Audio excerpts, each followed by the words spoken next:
Well, of course, we do have to keep the push on in relation to corporation tax, but we'd be kidding ourselves if we think that's the only show in town or the only answer to our problem. The fact is, we can support businesses in a lot of other ways. Business can be relieved in terms of some of the other cost pressures that they're facing. Obviously, fuel duty is a key part in that, because yet again we now have another fuel duty raise looming for business and for other consumers. If we can be relieved of that, that at least gives people a little bit of breathing space. We also need to make sure that there's more support going to business in a number of ways. Over in England now, we have enterprise zones.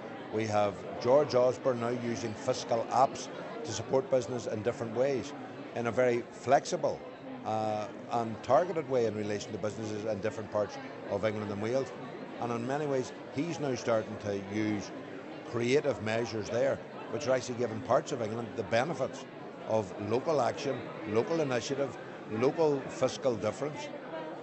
That's the thing we should be doing with devolution. Unfortunately, the executive and the assembly kind of aren't minded to do anything like that here. We actually need to wake up and realise that our only issue isn't how we get corporation tax to compete with the South. We need to realise some of the things that are happening in regional economies now in England and allow our businesses to compete with theirs. Well, talking of regional assistance, the executive came out with a package of £200 million of investment in the local economy, largely as short to medium term measures just this in recent days. What's your response to that? How effective do you think that is going to be? Well, I think it's good. I think it's good that whenever the executive have slippage and other issues to deal with, that they're targeting it in that sort of way on the economy. I think it could have been done earlier.